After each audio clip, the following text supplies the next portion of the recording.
2 o'clock, so we're going to call the March 12th meeting of the Rules and Open Government Committee to order. Let's start with roll call, please. Candelas. Here. Duan, absent. Foley. Here. Kamei. Here. Cohen. Here. We have a quorum. Okay, thank you. Just to warn, we're going to do voice votes today because the voting system is down.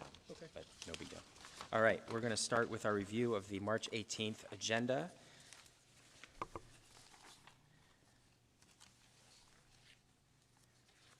Starts on, has a 9:30 closed session, 1:30 regular session. And I'm trying to find my copy. Where did I put it? In here. All right, we have consent starting on page 5. And ending on page 6. We have in section 3 the approval of the Mayor's March budget message. There will be a request to make that item at a later time in the agenda. Section 7, we have grant agreement for California for the libraries. Section 8, we have economic strategy work plan for the next 2 fiscal years. And an approval of multifamily housing incentive for 905 Capital. And items 8.3 and 8.4 to be heard concurrently with no items on land use. Do we have any public comment on this agenda? No public comment. All right, we also have an ad sheet, so make sure the maker of the motion includes the ad sheet. Well, Councilmember or Vice Mayor Foley.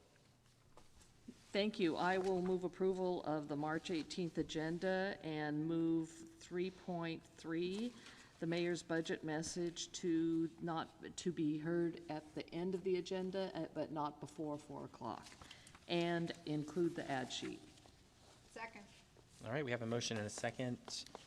Looks like no further discussion, so all in favor say aye. Aye. Aye. Opposed? All right, motion carries 4-0. Next item is the review of the agenda for Tuesday, March 25th. We have a closed session at 9:30, regular session at 1:30, and consent starts on page 5. Continues on pages 6, 7, and 8. Section 3, we have the open audit report, annual summary of labor negotiations, and a public hearing on the city's vacancies and recruitment retention efforts. Section 4, we have fire department first responder fee program. Section 5, we have the update of the Dearden Station Connector project, the airport connector project. Section 7, we have the city charter regarding the city charter on parks report. Section 8, a peddler permit ordinance amendment, and a first-time homebuyer loan program. No items in land use. Any public comment? No public comment. All right, thank you. There's a request for us to have time certain for the airport connector project report. I think we'll wait till next week to figure out the exact time for that. Sometime in the afternoon, it's been asked either 2 or 3 or 4 o'clock, but just time certain. So looking at maybe next week, get a recommendation of how long we think the other reports will be and figure out how to do that at next week's meeting. Otherwise, do we have any other comments or motion on this agenda? Move approval. Second. All right, we have a motion and a second. All in favor, say aye. Aye. Aye. Opposed? All right, motion carries. I think that was 5-0. Yes. All right, and Councilmember Dewan is now present. Okay, we're up to item B, our consent calendar for today's rules meeting. We have 4 items on consent. Is there any public comment on consent? No public comment. All right, do we have a motion Move for approval. consent? Second.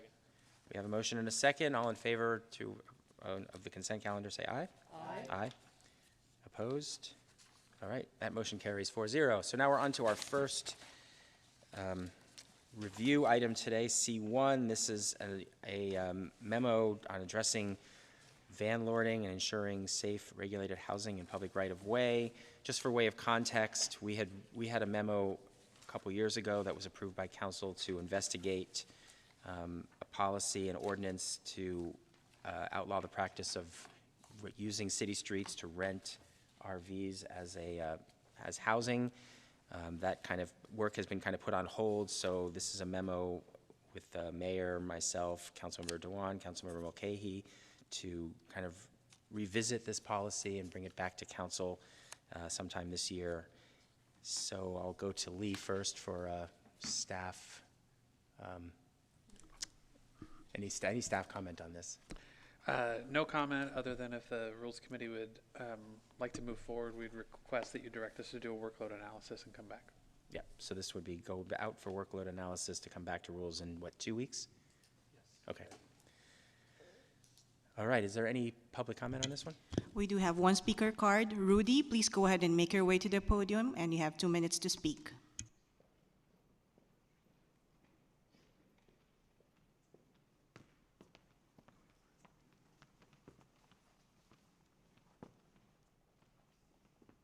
Good afternoon. I stand before you today to challenge the continued criminalization of homelessness disguised as regulation. This memorandum, under the pretense of addressing landlording, does not solve homelessness. It exacerbates it. By restricting the sale, rental, or even transfer of RVs, you are targeting one of the last remaining options for shelter that unhoused individuals can afford. You cite tenant safety, but the true issue is a lack of affordable housing. Instead of punishing those who seek shelter in RVs, the city should focus on providing real, humane housing solutions. If safety is the concern, then provide sanitation services in designated areas with proper oversight, not further displacement. Furthermore, the enforcement mechanisms proposed here open the door to increased harassment of unhoused residents and create barriers for those trying to escape poverty. The city has already failed to provide adequate shelter. This ordinance would only take away one of the last available options people have. Martin versus Boise made it clear criminalizing people for having nowhere to go is unconstitutional, yet San Jose continues down this path, pushing people into unlivable conditions instead of solving the root problem. If the goal is truly to protect vulnerable people, then this memorandum should be withdrawn and real housing solutions should be prioritized. Criminalization does not end homelessness, it perpetuates suffering. Thank you. Back to the committee. All right, we'll start with Councilmember Dewan. Thank you, Chair. One of the biggest reasons that we brought this landlording to the forefront is that we know there are bad actors out there that put dilapidated, non-working, either van, trailers, or RVs out there, and then manipulate our unsheltered residents to rent these places in an unsafe condition without any preparation for biohazard or hazardous waste or even a fire hazard for that matter. And I think it's important that we make sure we protect our unsheltered residents from these bad actors. Some of these landlords, if you say, is part of possible human trafficking, sex trafficking, organized crime. And I think that our residents and our businesses want to make sure that we reduce the amount of blight, reduce the amount of unsafe RVs out there in the street. And I urge that my colleagues to approve this memorandum. At this point, I move for approval. All right, we have a motion and a second, but just to be clarify, we'll make, the motion will specify to send this to staff for workload analysis and bring back to rules in 2 weeks. Agreed. Okay. So we have all right, that's the motion on the floor. And just to be clear, you know, the memo here, the intent is not to target anybody living in an RV, but to make sure that people are not being exploitative by using our streets to rent RVs. We wouldn't allow people to rent a we have procedures to follow to provide rental spaces for others. And so our concern are people who are putting out old inoperable vehicles and then renting them to people to live in, as opposed to people who own their own RVs, which is not at all the target of this potential ordinance. Having said that, this will come back to rules in 2 weeks for further discussion, and then at that point be referred to full council for discussion. So today, this is simply to ask staff to do an analysis of what it would take to potentially implement an ordinance. Any other comments or questions? All right, we'll move to a vote. All in favor, say aye. Aye. Aye. Opposed? All right, motion carries 5-0. And now we're on to our second item. I know we have some folks from the mayor's office who would like to just introduce this memo honoring the Grateful Dead in San Jose. So take it away, Lomeo.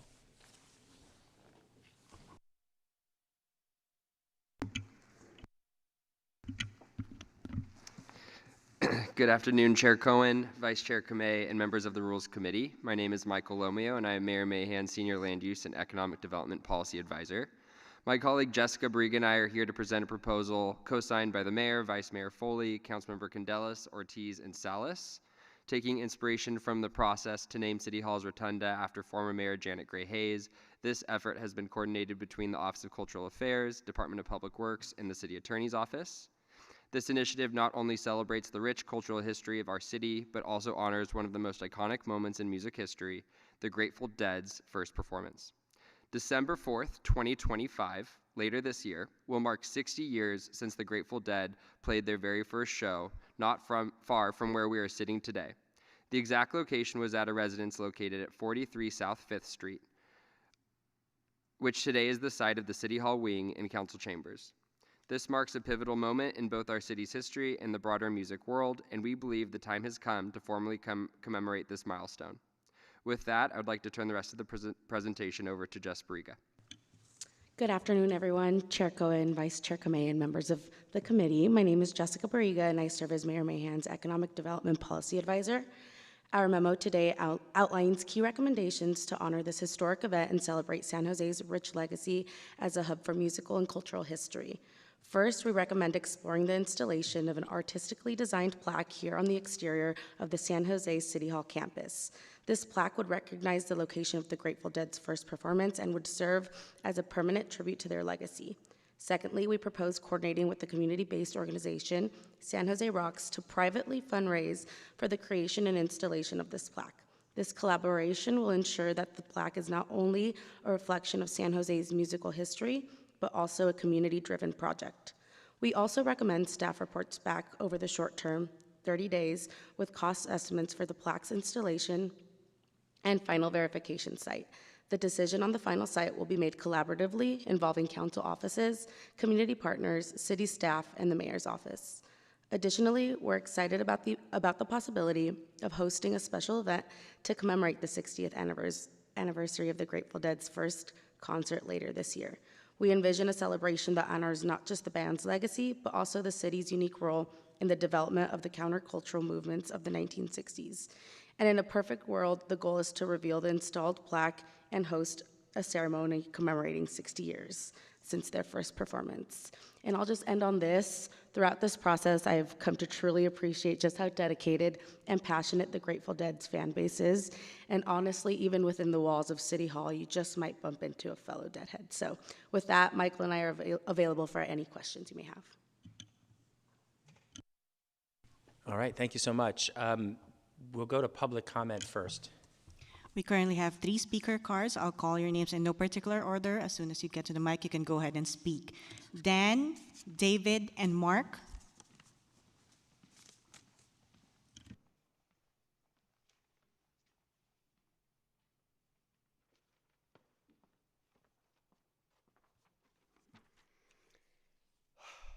Good afternoon, members of the Rules Committee. Thank you very much. I'm Dan Orloff. I'm a San Jose resident, founder of San Jose Rocks, a former member of the Board of Directors of History San Jose, and a proud member of Rotary Club of San Jose. I've spent years highlighting San Jose's role in rock music and in the technologies that have shaped the soundtrack of our planet since the first radio station went live in 1909, just a few blocks from here.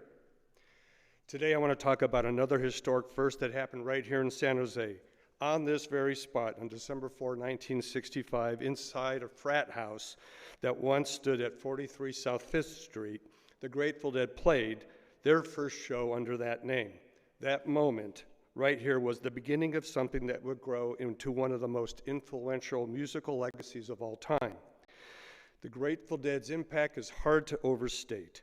They've sold over 35 million albums worldwide, have drawn record-breaking crowds, including 107,000 fans at Raceway Park in New Jersey in 1977, and changed the way bands interact with their fans.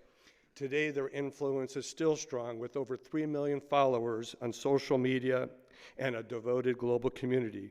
And their story isn't over yet. Dead & Company, the new incarnation of the surviving members of the Grateful Dead's recent residency at the Sphere in Las Vegas grossed over $131 million, selling 477,000 tickets. Wow. Proving that their music is still super relevant. San Jose has a chance to recognize its role in history by placing a plaque at City Hall to commemorate where it all began. I encourage you to support this item so that we can properly mark this important piece of rock and roll history. And for anyone that wants to learn more about the connection between the Thank you. That's your time. Thank you. Good afternoon. My name is David Burrow. I'm a member of Musicians Union Local 6, former secretary of San Jose Federation of Musicians, Local 153 here in San Jose. And I rise to share with you a resolution passed by the Board of Musicians Union Local 6 last fall and subsequently passed in December by the South Bay Labor Council. Resolution honoring members of Musician Union Local 6 of the American Federation of Musicians and requesting commemorative artwork and plaque at site of December 4th, 1965, initial Grateful Dead performance at 43 South 5th Street in San Jose, California. Whereas a profound cultural shift occurred in the United States during the mid-1960s, and whereas this cultural shift was in large part musical and driven in large part by AFM member musicians in San Jose and the greater Bay Area, and whereas Musicians Union Local 6 members, Jerry Garcia, Phil Lesh, Bobby Weir, Ron Pigpen McKernan, and Billy Kreutzmann were primary movers of the above-mentioned mid-1960s musical cultural shift, which created decades of covered work for AFM musicians, IATSE stagehands, and IBEW electricians and others, and whereas the first performance of the above-named AFM Local 6 members under the name Grateful Dead took place on Saturday, December 4th, 1965, at 43 South 5th Street in San Jose, be it resolved. Musicians Union Local 6 of the American Federation of Musicians honors our Grateful Dead members for their tremendous contributions to our musical cultural heritage, and be it further resolved that Musicians Union Local 6 requests the South Bay Labor Council also honor these union members by passing a similar resolution, and be it further resolved that Musicians Union Local 6 joins with others in acknowledging the initial performance of these Musician Union Local 6 members on December. Thank you. That's your time.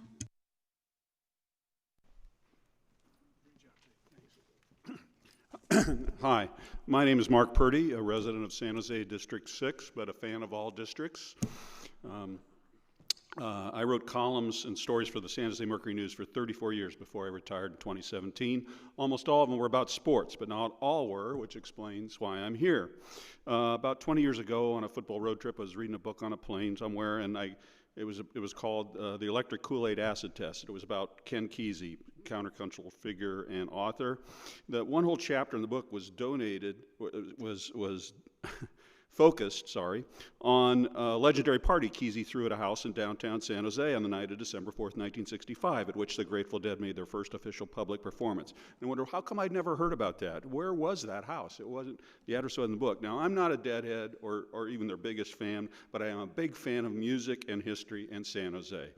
So I began digging. I unearthed more details about San Jose's musical legacy in so many areas, as well as the location of that 1965 party where the Dead played their first show. One account of the evening says that members of the Rolling Stones, who were playing a show at San Jose Civic that same night, stopped by to see what was happening. The Mercury News editors let me write a story about all this. My friend Dan Orloff picked up on the story and threw himself headfirst into forming San Jose Rocks with a mission to shine a bright light on San Jose and the area's underpublicized, unappreciated musical milestones. And as I guess you know by now, it turns out that first Grateful Dead show took place right here on this spot. It was a real kick for us when Gary Singh, who's also here, obtained an aerial photo of downtown San Jose from the 60s, including the house at 43 South 5th, and overlaid it on a current aerial photo, and we discovered the house stood directly over the council chambers. In fact, I believe Jerry Garcia kicked out his first psychedelic guitar solo right about where Council Member Cohen is sitting, which is pretty groovy, you know? So I'm here today to ask that the council commemorate the 60th anniversary of that night in 1965 with a plaque somewhere on the city hall. Thank you. And on those trips, I visited the Beach Boys Monument in Hawthorne, there's a plaque. I visited Dan Morrison's house in Belfast, North Ireland, there's a plaque. I visited Elvis's birthplace in Tupelo, Mississippi, there's a plaque. I visited the headquarters of Chess Records in Chicago, where Chuck Berry made his first records. There's a plaque. We need a plaque right here, too, both to mark the site of one of America's most historic musical nights and to let other musical pilgrims, like myself, know exactly where that amazing event occurred. Here. I hope you all agree. Thank you. Well, we'll look forward to we'll put a plaque right on the back of this chair, I think, based on where that location was. Thank you so much for being here. Dan, I still have San Jose Rocks website open on my phone after your presentation because it's very interesting to me to learn more about the musical history of San Jose. And I'm excited to see the next generation of Deadheads right there in the box from the mayor's office. Before I turn to the vice mayor, I just wanted to ask staff there about the timing for the 30-day report back and what the next step would be in terms of any motion that moves forward. Yeah, it can be a green light so long as we have some flexibility on the 30 days so we can work with San Jose Rocks on the details of the installation and costs. And it would report Dan back forgot to mention that he's also a former staffer at City Hall as part of his resume as well. It would report back to rules, to the I think we could report back to rules. Yeah. Okay, all right, thank you. All right, Vice Mayor. How exciting. Dan, I saw your presentation at Rotary on the history of rock and roll in San Jose and did not know this was the site of the Grateful Dead. I have a lot of Deadheads in my family. They follow the Dead, or did, all over the country, following them around. So I'm just wondering if you can bring back the Merry Pranksters too, which would be fun. I will absolutely move approval of this groovy resolution and ask that it come back as soon as staff can bring it back. All right, we have a motion and a second. I don't think there's any other hands up, so let's move to a vote. All in favor, say aye. Aye. Aye. Opposed? All right, motion carries 5-0. That brings us to our last item on the agenda, which is open forum. Do we have any speakers for open forum? Rudy, please make your way to the podium.